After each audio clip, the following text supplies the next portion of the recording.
Hello दोस्तों, नमस्कार। स्वागत है आपका हमारे YouTube channel Jitendra sir Hindi साहित्य में।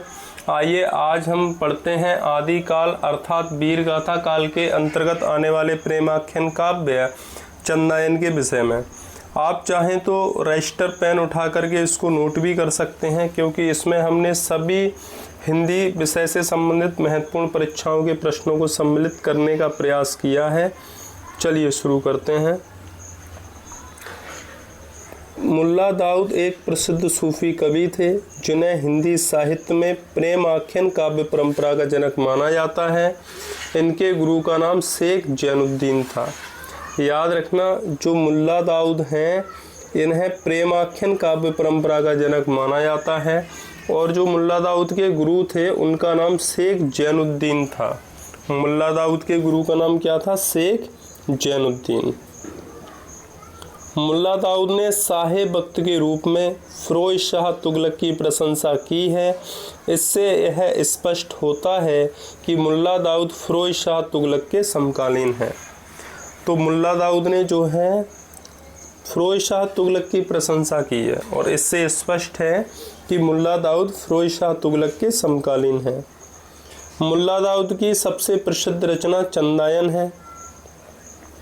चंदायन हिंदी साहित्य का प्रथम सूफी प्रेमाख्यान काव्य है, जिसकी रचना मुल्ला दाऊद ने 1379 ईस्वी में की। तो यहाँ दोनों प्रश्न महत्वपूर्ण हैं। चंदायन जो है हिंदी साहित्य का प्रथम प्रेमाख्यान काव्य है। ठीक, चंदायन जो है हिंदी साहित्य का प्रथम प्रेमाख्यान काव्य है, और इसकी रचना मुल्ला दाऊद ने 1379 ईस्वी में की। यह काव्य अवधी भाषा में रचित है और सूफी प्रेमाख्यान परंपरा की शुरुआत का प्रतीक माना जाता है।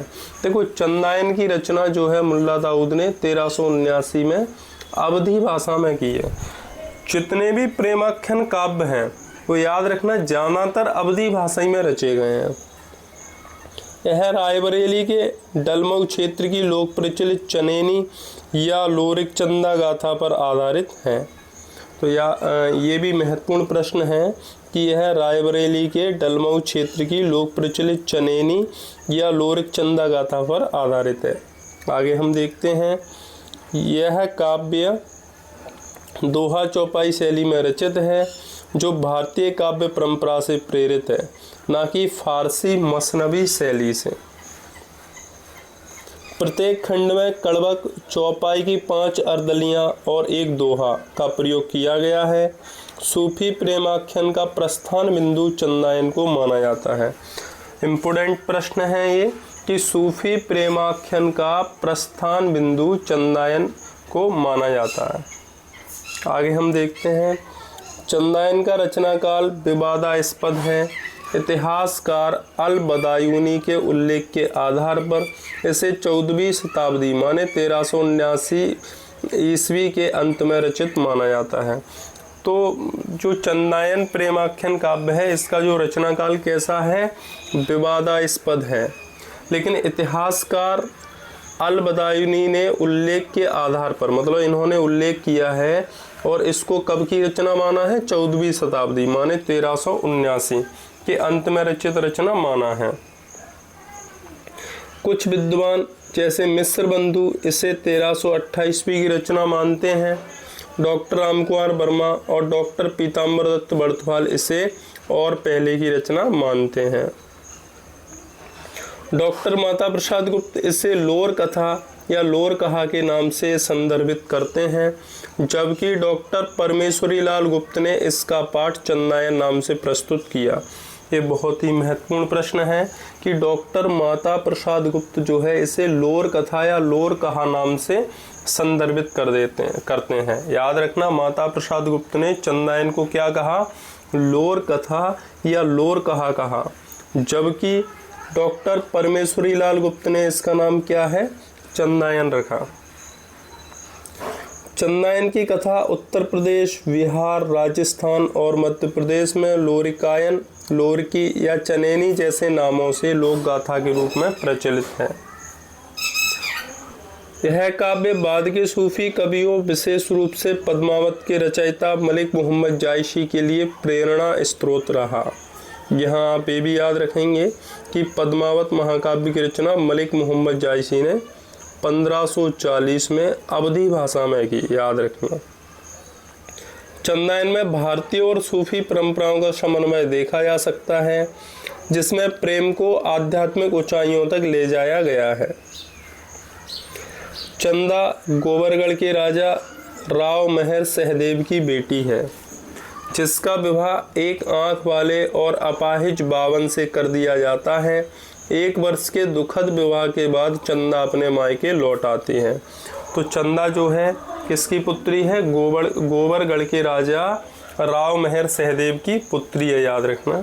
और इसका विवाह एक आंख वाले और अपाहिज बावन के साथ कर दिया जाता है और उस विवाह से दुखी होकर के चंदा जो है 1 वर्ष बाद मायके वापस लौट आती है।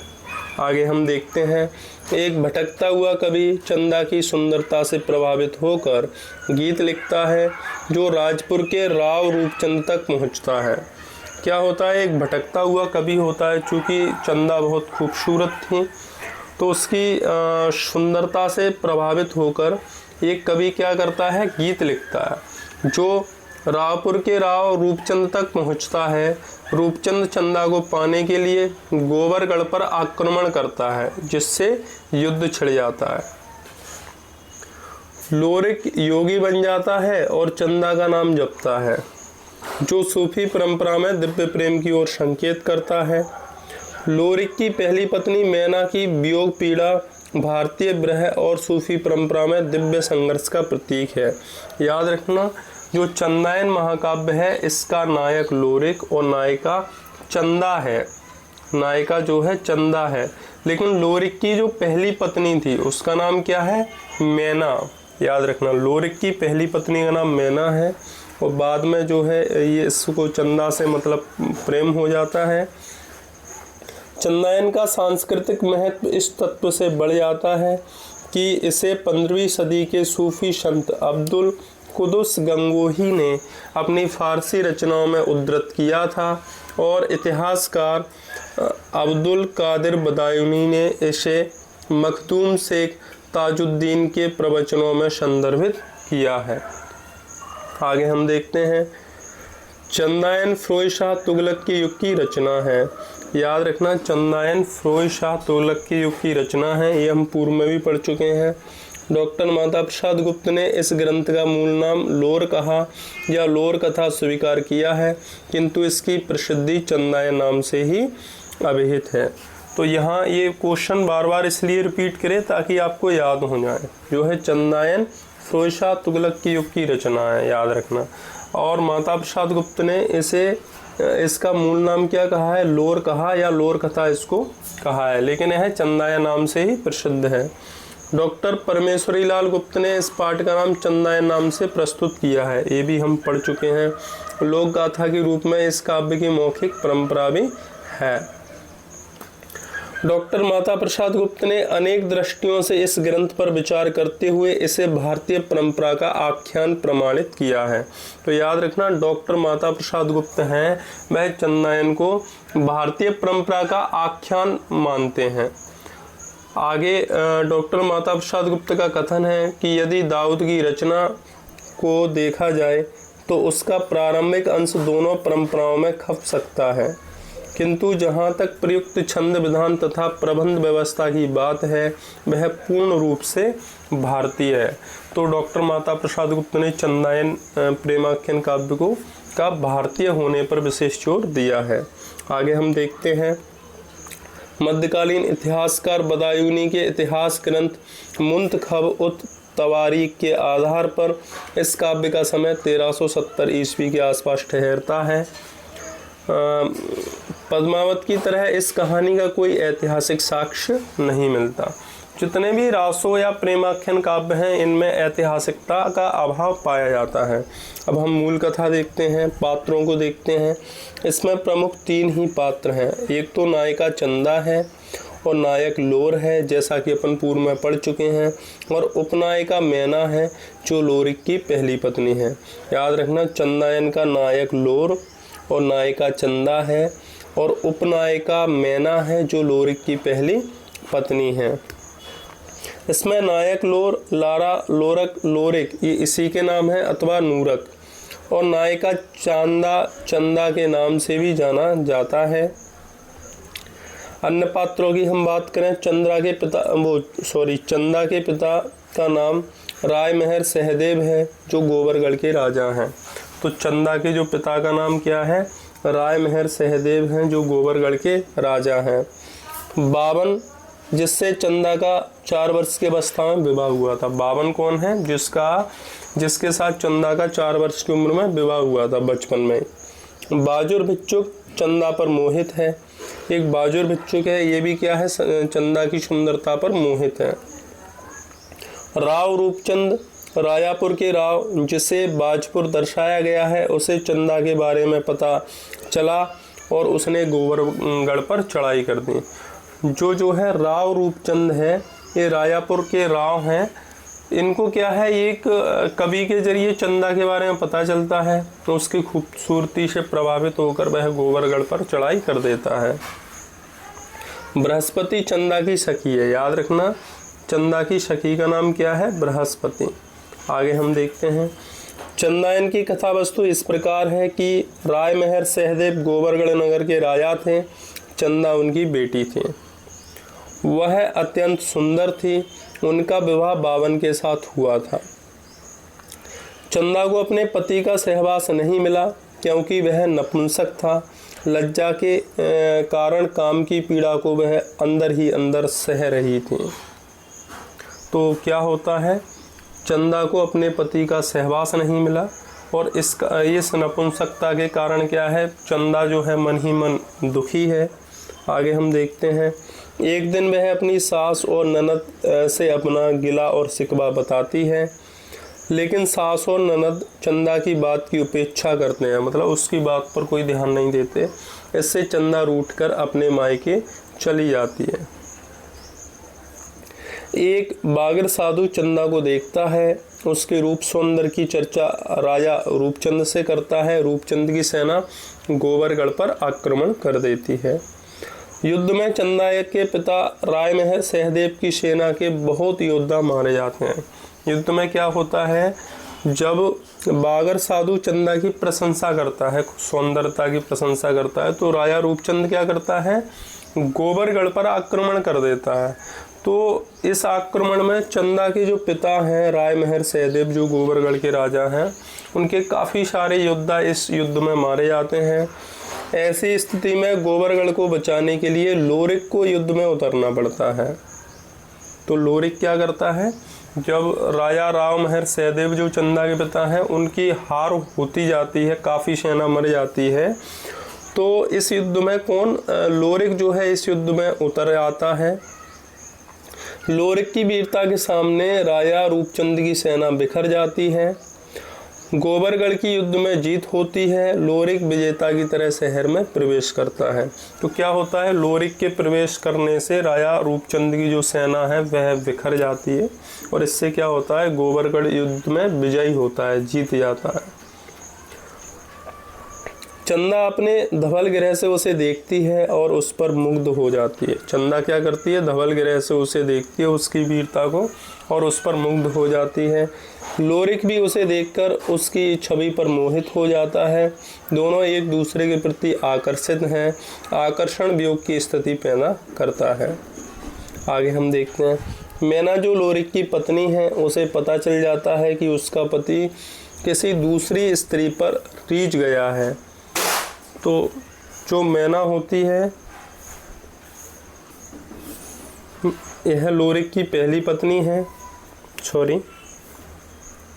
जो मैना लोरिक की पहली पत्नी है, उसे क्या होता है, अपने पति की दूसरी स्त्री पर उसका पति दूसरी स्त्री पर रीझ गया, इसका पता मैना को लग जाता है। चंदा लोरिक सामयिक वजह से गोबरगढ़ को छोड़कर निकल जाते हैं। तो चंदा और लोरिक क्या होता है, गोबरगढ़ को छोड़कर निकल जाते हैं। चंदा को रास्ते में सांप डस लेता है। योगी उसे जादू मंत्र से चेतना शून्य कर देता है और बावन से युद्ध होता है। इन सभी संकटों को पार कर दोनों हरदी पाटन पहुंचते हैं। तो जब चंदा और लोरिक क्या होगा, जब भागने लगते हैं वहाँ से गोबरगढ़ से, तो रास्ते में चंदा को जो है एक सांप डस लेता है। और जब सांप डस लेता है तो एक योगी जो है जादू मंत्र से उसको मतलब चेतना में लाता है और इसके बाद जो है बावन वहाँ आ जाता है और बावन से युद्ध होता है। इन सभी संकटों को पार करके दोनों चंदा और लोरिक कहाँ पहुँचते हैं, हरदी पाटन पहुँचते हैं। उधर लोरिक के बिना मैना सुहाग और गृहस्थी दोनों उजड़ी हुई हैं। मतलब लोरिक के कारण क्या है, मैना काफ़ी परेशान हो जाती है। सृजन जो एक व्यापारी है, मैना का संदेश लेकर हरदी पाटन पहुंचता है। वह लोरिक से उसके घर का हाल कहता है। तो जो है सृजन क्या है, एक व्यापारी है। तो मैना उस सृजन से अपनी सारी समस्याओं के बारे में बताती है। तो वो सृजन जो व्यापारी है वह हरदी पाटन जा कर के लोरिक को उसके घर की सारी अवस्था के बारे में बताता है। लोरिक तत्काल चंदा के साथ गोबरगढ़ के लिए चल देता है। गोबर से थोड़ी दूर पर लोरिक के शिविर में मैना दही बेचने के लिए जो है जाती है। मैना और लोरिक की वहाँ भेंट होती है, लेकिन मैना को विश्वास दिलाता है कि वह चंदा से अधिक उसे प्यार करता है। तो क्या होगा, जब जो है जो मैना होती है वो क्या करती है, घर की आर्थिक तंगी के कारण दही बेचने के लिए निकलती है। तो शिविर में वहीं मैना और लोरिक की मतलब मैना की अपने पति लोरिक से मुलाकात होती है और इस मुलाकात में लोरिक जो है मैना को यह विश्वास दिलाता है कि वह चंदा से अधिक प्रेम तुम्हें करता है। आगे हम देखते हैं। लोरिक अपने घर आता है। उसकी माँ खोलिन दोनों बहुओं का स्वागत सिंदूर और कायल लगाकर करती हैं। सारे गोबरगढ़ में प्रसन्नता छा जाती है।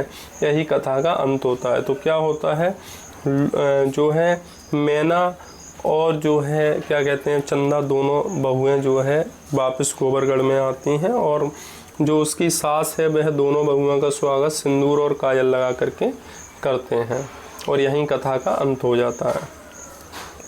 दाऊद ने एक ऐसी नारी को प्रेम की विषय वस्तु बनाया है इस कथा में जिसका पति नपुंसक है।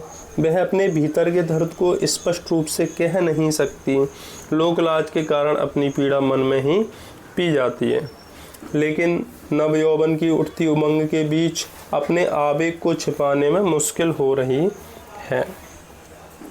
वह अपने मन की बात का जिक्र पहले अपनी सास से करती है, फिर नहर आकर सखियों को बताती है। समाज उसे विवाहिता के रूप में देख रहा है, लेकिन उसके मन की आशा अधूरी रह गई। वह अपने को सुहागन नहीं विधवा समझती है। मांग में सिंदूर भर देने से न कोई पति हो जाता है और ना ही कोई सुहागिन हो जाती है। सुहागिन और गैर सुहागिन का फर्क हृदय की आशा से जुड़ा है। दाम्पत्य जीवन के कुछ निजी सरोकार होते हैं, उसे पूरा करने में पति असमर्थ है तो वह औरत अपने को अभागिन मानती है। औरत के भीतर घुमड़ते हुए इन भावों की आहट ने कवि को भाव विहल बना दिया है। इससे खोखली नैतिकता का आवरण चरमराकर टूट पड़ता है और उससे जो कुछ निकलता है वह मौलिक और नया है। नायिका प्रेम से वंचित रही है, इसलिए तड़प परिस्थिति की मांग बन गई है। आमतौर पर सूफी काव्य में रहस्य से प्रेम को ढक दिया गया है, लेकिन दाऊद ने नए प्रश्न को नए संदर्भ में उठाया है, इसलिए उनका प्रेम प्रसंग रहस्य से मुक्त जान पड़ता है। चंदायन में नायक और नायिका दोनों तरफ से साहस दिखाया गया है। चंदा और लोरिक दो भिन्न प्रकार के समाज का प्रतिनिधित्व करते हैं। चंदा सामंत परिवार की कन्या है और लोरिक एक अहीर है। तो यहाँ जाति प्रथा का भी, अंतरजातीय विवाह का भी उल्लेख है, इसलिए महत्वपूर्ण बिंदु है कि चंदा सामंत परिवार की कन्या है और लोरिक क्या है, एक अहीर है। तो साथियों, ये था चंदायन प्रेमाख्यान काव्य। अगर आपको हमारा यह प्रयास अच्छा लगा हो तो प्लीज़ हमारे चैनल को लाइक कीजिए, सब्सक्राइब कीजिए एंड शेयर कीजिए और इस वीडियो में हमने चित्रों के माध्यम से काफ़ी अच्छे से आपको समझाने का प्रयास किया है ताकि आपको अधिकांश प्रश्न इन चित्रों को देखकर भी याद हो जाएं। और आगे मिलते हैं फिर अगली वीडियो में। जब तक के लिए नमस्कार, बाय बाय, शुक्रिया।